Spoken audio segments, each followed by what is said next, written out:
this lecture, we will discuss results related to homogeneous linear equation and non-homogeneous linear equation. तो हम discuss करना है हमने कि इनके रिजल्ट जो होमोजीनियस और नॉन होमोजीनियस इक्वेशंस हैं, इनके रिजल्ट कब और कैसे एग्जिस्ट करते हैं, उनसे रिलेटेड आर्टिकल वर्क.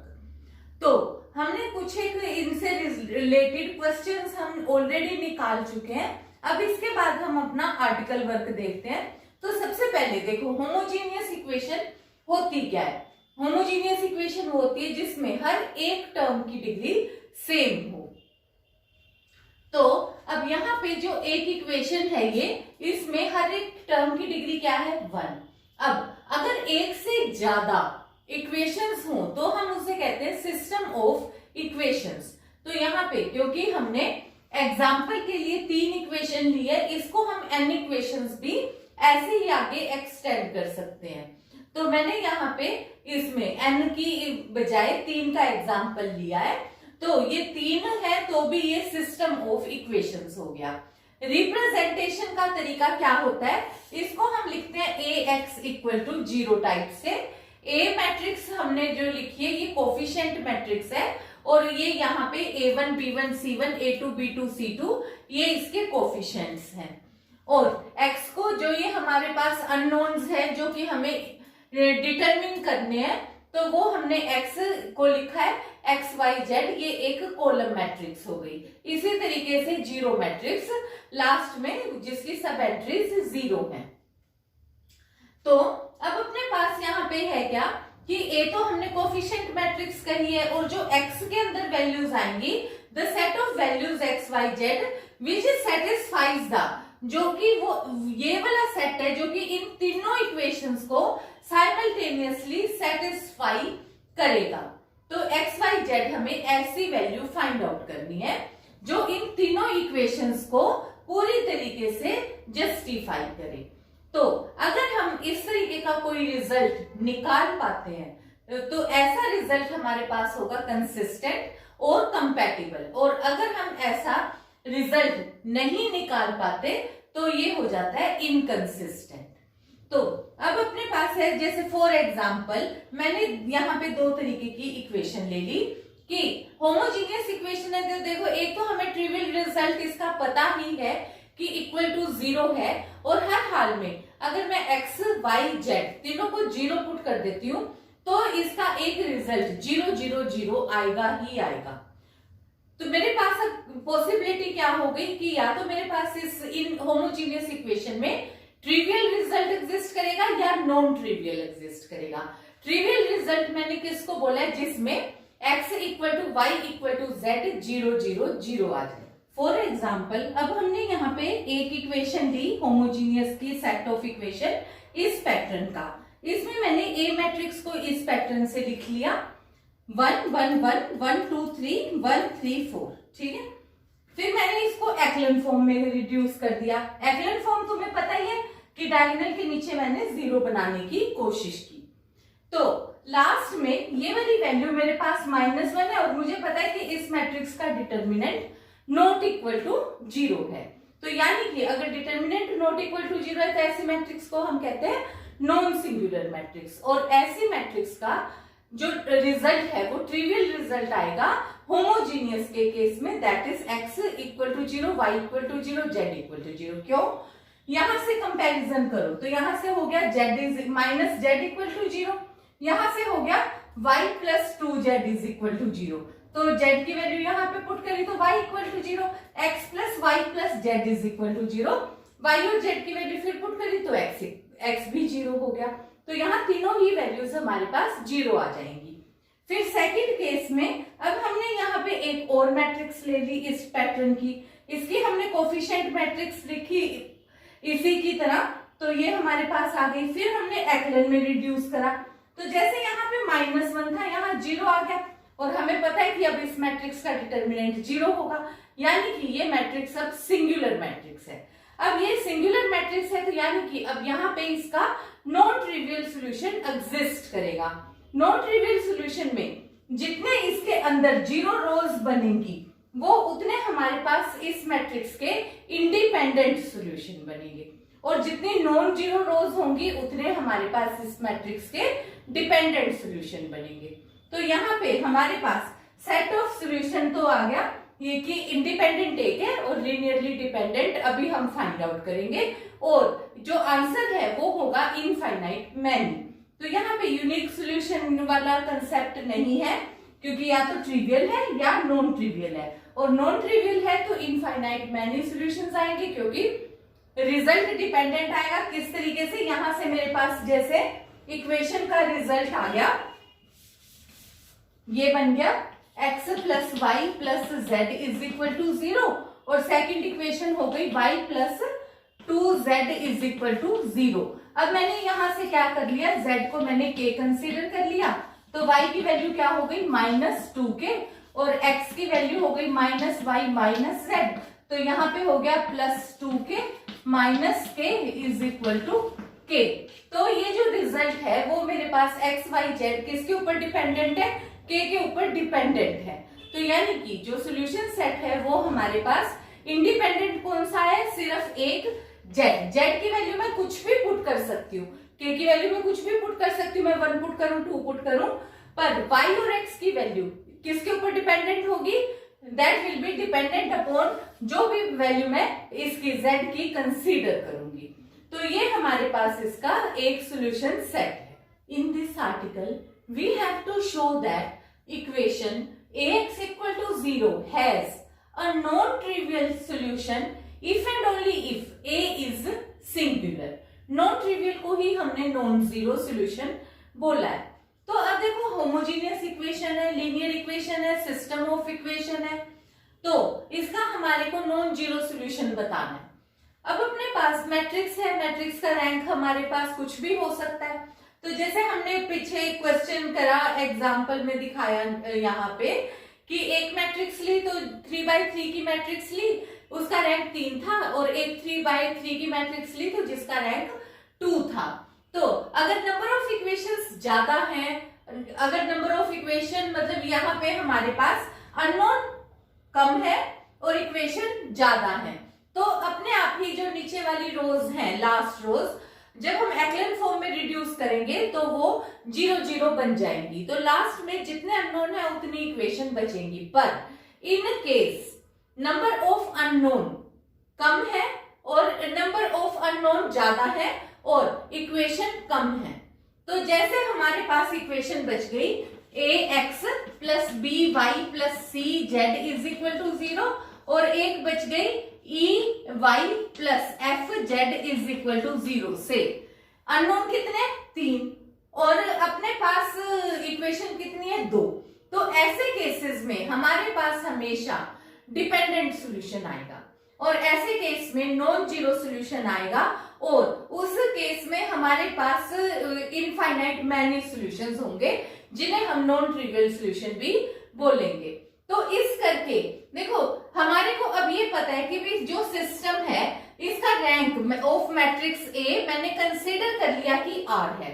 अब आर के लिए कि ये वाली वैल्यू अब मैं लेकर चलती हूँ कि सिस्टम ऑफ इक्वेशन में हो सकता है कि मेरे पास m इक्वेशंस हो और n वेरिएबल्स हो। n वेरिएबल्स तो मेरे हो गए नंबर ऑफ अननोन।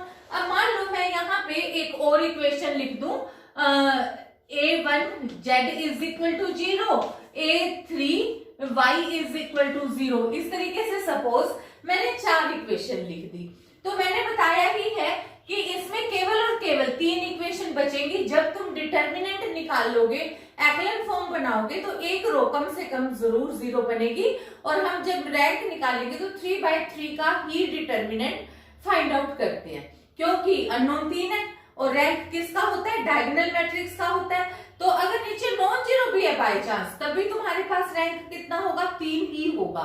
3 से ज्यादा रैंक तो हो ही नहीं सकता। मान लो तुम्हारे पास 3/4 की भी मैट्रिक्स आ जाती है या 4/3 की मैट्रिक्स है, तो रैंक कितना हो सकता है दोनों ही केसेस में, मैक्सिमम रैंक 3 हो सकता है, उससे ज्यादा तो हो ही नहीं सकता। तो इसलिए मैंने ये कंफ्यूजन हटाने के लिए कि हम कंफ्यूज ना हो, मैंने कंसीडर कर लिया कि m इक्वल टू n है। मैंने अपनी कन्वीनियंस के लिए क्योंकि जो मेरे पास रैंक है वो m से भी छोटा होगा या n से भी छोटा होगा या इनके बराबर हो सकता है। तो इसलिए मैंने कंफ्यूजन हटाने के लिए कि m की वैल्यू ज्यादा है n से या कम है, तो मैंने एक ही अपना केस कंसीडर कर लिया कि n इक्वेशन ली, n अननोन्स लिए। तो n इक्वेशन n अननोन में अब मेरे को सिर्फ कंपैरिजन रह गया r और n का। अब r और n के कंपैरिजन में रैंक या तो a के a मैट्रिक्स के बराबर होगा या उससे कम होगा। तो यहाँ पे रैंक ऑफ a मैंने कंसीडर किया है, r कंसीडर किया, और इसका ऑर्डर कितना कंसीडर किया मैंने, n। तो उस केस में या तो r अब n के बराबर हो सकता है, यानी कि ऑर्डर ऑफ मैट्रिक्स के बराबर हो सकता है।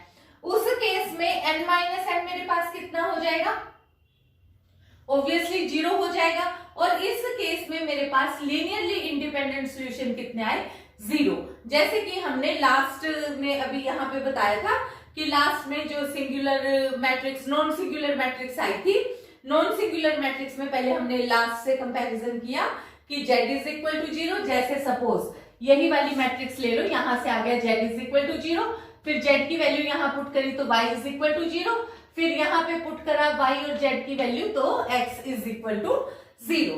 तो ये जैसे हमने रिजल्ट किया था कि अगर ऑर्डर ऑफ मैट्रिक्स भी 3 है, रैंक ऑफ मैट्रिक्स भी 3 है। ऐसा केस कब होता है, जबकि मैट्रिक्स नॉन सिंगुलर है। तो ऐसे केस में हमारे पास मैट्रिक्स क्या होगी, तो केवल और केवल ट्रिवियल सॉल्यूशन होगा, that is x equal to y equal to z is equal to 0। तो फिर मैं दोबारा भी, क्योंकि यहां से तो रिजल्ट मेरे पास यहां से मैं सोल्व करूंगी, पर ये मैं तुम्हारे को इसलिए बता रही हूँ कि जो ये मैं क्वेश्चन में n ले रही हूँ, r ले रही हूँ, वो भी तुम्हारे को पता होना चाहिए। तो इस वजह से मैंने ये आर्टिकल अब इस तरीके से सोल्व किया है। तो ये चीज जो मैं सरप्लस बता रही हूँ। अब यहाँ पे केस 1 हमने डिस्कस कर दिया। अब सेकंड केस में हम कंसीडर कर लेते हैं कि r n से छोटा है। अगर r n से छोटा है तो n माइनस r क्या होगा, ऑब्वियसली ग्रेटर देन 0 हो जाएगा।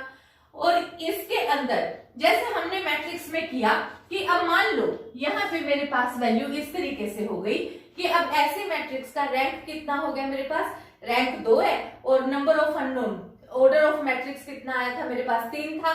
तो 3 में मेरी लास्ट रो 0 बन गई। तो मैंने z को क्या कंसीडर किया था, z is equal to k, तो y किस पे डिपेंडेंट था, z पे।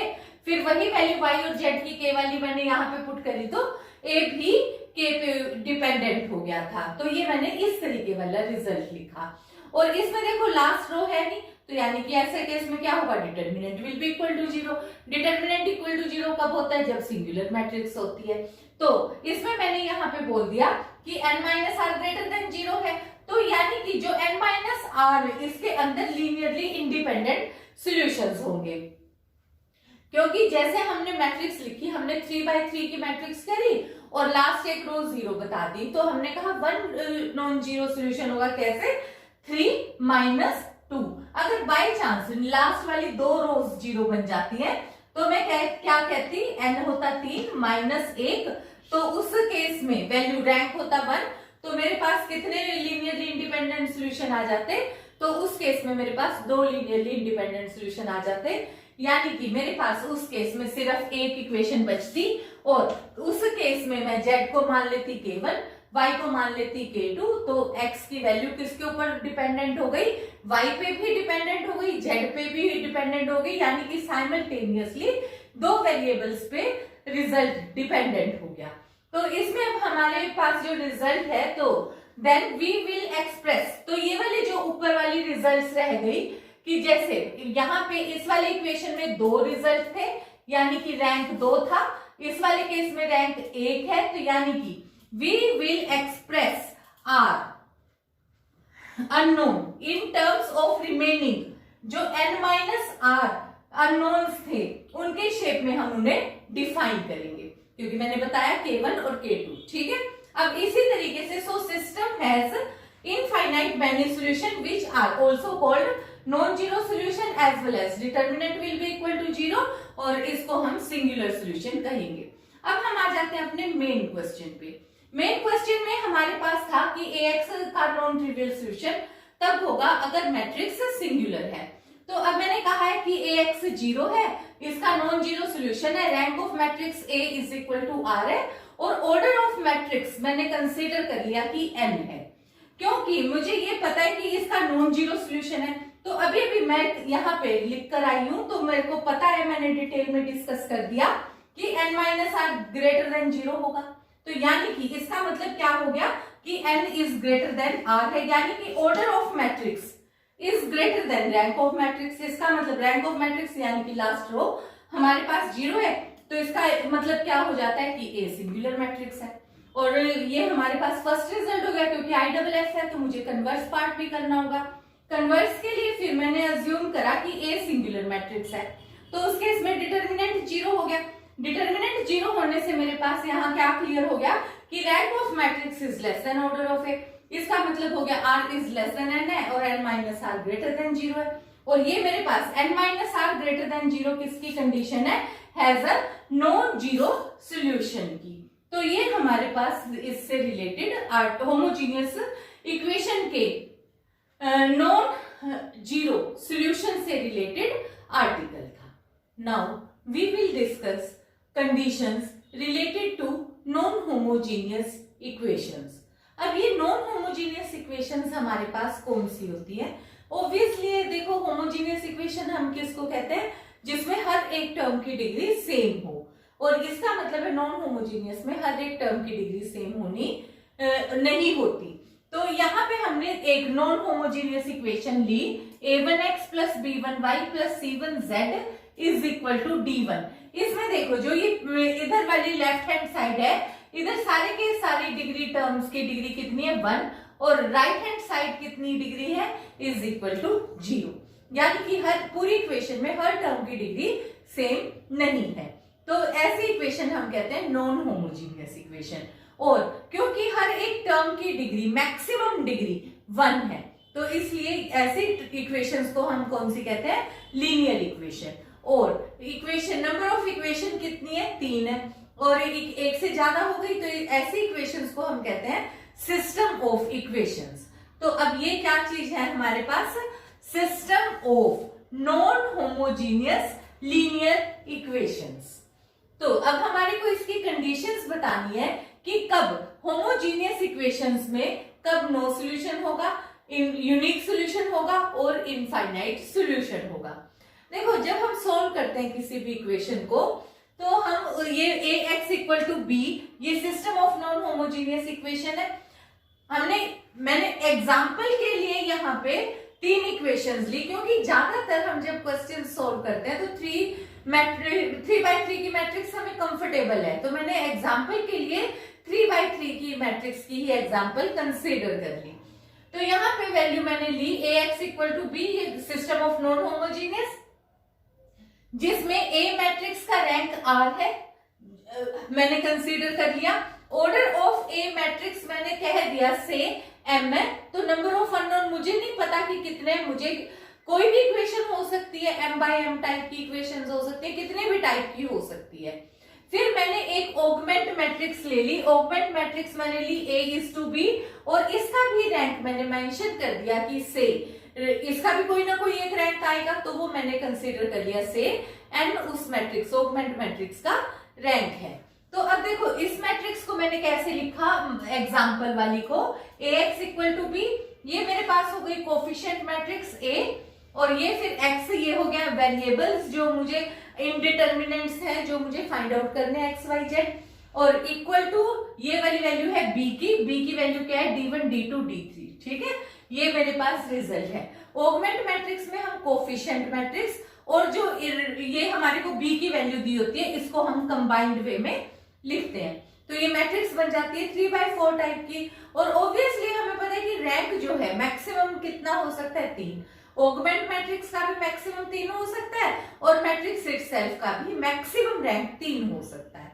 3 से कम हो सकता है, 3 से ज्यादा नहीं हो सकता, क्योंकि रैंक जो है डायगोनल मैट्रिक्स का ही निकलता है। तो अब सबसे पहले अब हमने यहां से काम जब शुरू किया, तो हम नो सॉल्यूशन से स्टार्ट कर लेते हैं।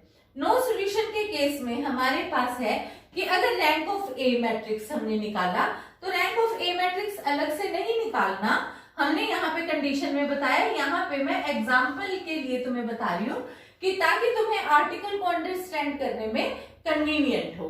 तो ये अपने पास ए मैट्रिक्स का रैंक यहां से मुझे पता चल जाएगा, सब मैट्रिक्स ले लूंगी मैं ऑगमेंट मैट्रिक्स की, और यहां से ये लास्ट 3 कॉलम्स से मैं rank of augment matrix find out कर लूंगी। तो देखो, rank of A should not be equal to rank of augment matrix. Rank of A मैंने आर कंसीडर किया हुआ है, ऑगमेंट मैट्रिक्स का रैंक मैंने एन कंसीडर किया हुआ है, यानी कि are should not be equal to N. और ऐसा मेरे पास कब पॉसिबल है, देखो ये वाली वैल्यू तो मेरे पास सिर्फ और सिर्फ तभी पॉसिबल है जबकि आर की वैल्यू एन से छोटी हो। तो यहाँ पे मैंने क्या कंसीडर कर लिया कि सपोज जब मैंने एक्लन फॉर्म में रिड्यूस किया, कोई भी एग्जांपल हमें दी हुई थी, मैंने एग्जांपल इस तरीके से कंसीडर करी कि जो ये ए मैट्रिक्स थी उसको एक्लन में रिड्यूस करूं तो मेरे पास कुछ इस तरीके की मैट्रिक्स आ जाएगी। मैट्रिक्स में मैंने इसको एक्लन फॉर्म में बना के लिख दिया।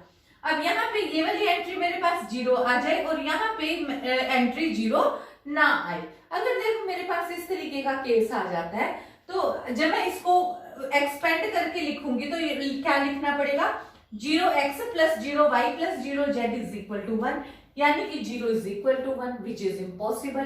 तो ये तो पॉसिबल ही नहीं है, यानी कि ऐसे इक्वेशन का सोल्यूशन एग्जिस्ट ही नहीं कर सकता। जबकि मैट्रिक्स का रैंक तो मेरे पास कितना आया है, 2 आया है, और ऑगमेंट मैट्रिक्स का रैंक कितना है, 3 आया है, और ये जो है 2 = 3। ठीक है, अब इसके बाद हम आ जाते हैं यूनिक सॉल्यूशन। यूनिक सॉल्यूशन के लिए मेरे पास क्या है कि rank of A should be equal to rank of augment matrix. अब यहाँ पे वैल्यू क्या है कि यानी कि are should be equal to N, और इसमें हमारे पास फिर इसी के साथ केवल ये कंडीशन नहीं है, एक और कंडीशन भी है कि as well as determinant of A should not be equal to 0। तो determinant of A not equal to 0 तो तब होगा कि जब ये वाली वैल्यू मेरे पास कुछ ना कुछ एक वैल्यू एग्जिस्ट करे।